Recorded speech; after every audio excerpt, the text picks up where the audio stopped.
Setelah ledakan bom tak lagi terdengar dan Israel angkat kaki beberapa kilometer ke garis kuning peta perdamaian Trump, konflik lain justru membuka babak baru di Gaza. Hamas mendapat musuh baru usai gencatan senjata dengan Israel mulai berlaku. Gencatan senjata mungkin menghentikan serangan udara dan pertukaran sandera masih berlangsung. Namun di balik itu ketegangan baru malah meletup, kali ini antara Hamas dan kelompok bersenjata lokal. Bentrokan tak terelakkan hingga menyebabkan puluhan orang tewas termasuk seorang jurnalis yang terjebak dalam baku tembak. Yang lebih menggetarkan, sejumlah kelompok itu disebut mendapat dukungan dari Israel. Sinyal seolah Tel Aviv masih berperang lewat tangan-tangan bayangan di Gaza. Pertanyaannya, siapa sebenarnya kelompok ini? Mengapa mereka menantang Hamas? Dan benarkah mereka di-backingi Israel? Simak selengkapnya dalam video berikut.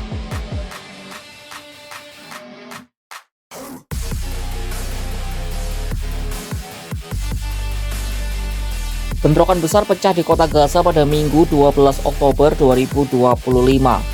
Mengutip Al Jazeera, pertempuran terjadi antara klan Doqmus, sebuah keluarga besar bersenjata, dan pasukan keamanan Hamas.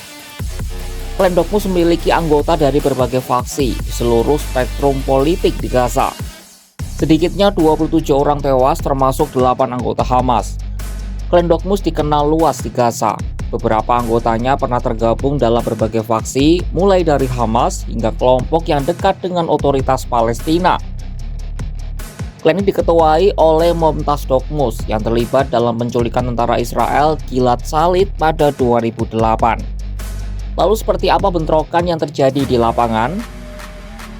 Menurut unit Sahem, kelompok bersenjata di bawah Kementerian Dalam Negeri Gaza, bentrokan dimulai ketika sekelompok orang bersenjata membunuh anggota Brigade Al-Qassam, sayap militer Hamas di dekat rumah sakit lapangan Yordania. Setelah itu, sekitar 300 pejuang Hamas menyerbu kawasan Doqmus. Pertempuran berlangsung sengit selama berjam-jam. Kementerian Dalam Negeri Gaza mencatat 8 anggota Hamas dan 19 anggota klan Doqmus tewas. Salah satu korban adalah Saleh Al-Jafarawi, jurnalis Palestina yang sedang meliput bentrokan di wilayah Sabra, kota Gaza. Mengutip The Guardian, kekerasan ini tidak secara langsung mengancam perjanjian gencatan senjata dengan Israel, namun menimbulkan kekhawatiran besar terhadap perlucutan senjata Hamas dan tantangan bagi pasukan stabilisasi internasional yang akan dikerahkan ke Gaza.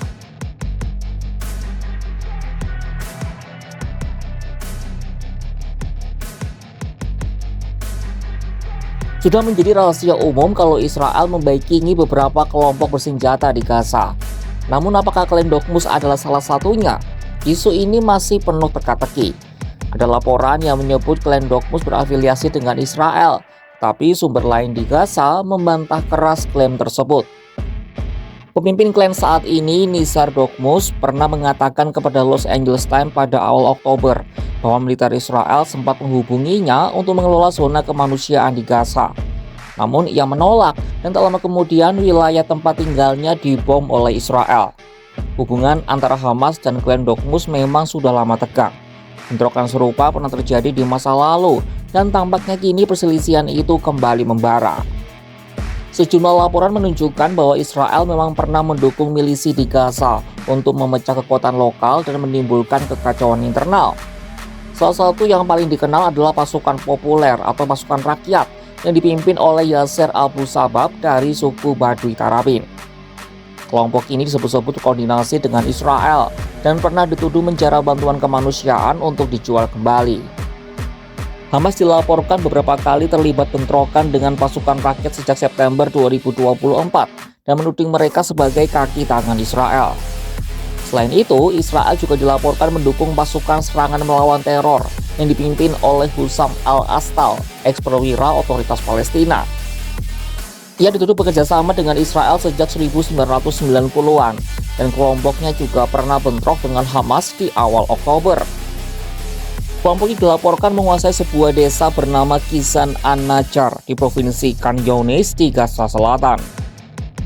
Konflik antara Hamas dan kelompok-kelompok bersenjata ini membuat situasi keamanan di Gaza semakin rapuh.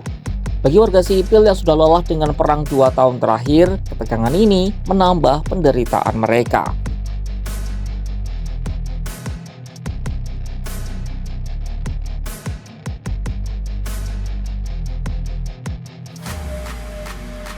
The Guardian melaporkan usai gencatan senjata disepakati, Hamas mulai mengerahkan pejuang bersenjata dan polisi mereka ke seluruh wilayah Gaza.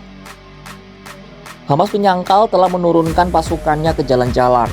Namun warga setempat mengatakan patroli bersenjata masih terlihat di beberapa area kota Gaza.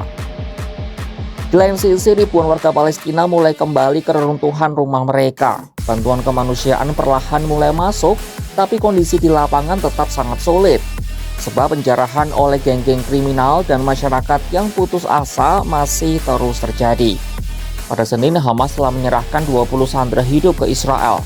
Sebaliknya, Tel Aviv juga membebaskan sekitar 2.000 tahanan Palestina, termasuk 250 orang yang menjalani hukuman panjang. Sementara Israel Defense Force atau IDF telah mundur ke posisi baru dan saat ini masih menguasai lebih dari separuh wilayah Gaza. Sebagian besar Gaza telah hancur, populasi kini terkonsentrasi di sepanjang zona pesisir Al-Mawasi dan kota Gaza.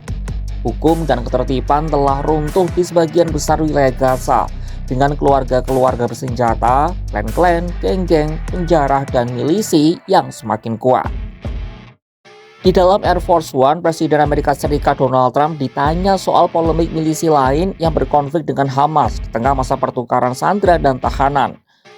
Dilaporkan The Guardian, Trump mengatakan bahwa Hamas bertindak dalam parameter kesepakatan gencatan senjata.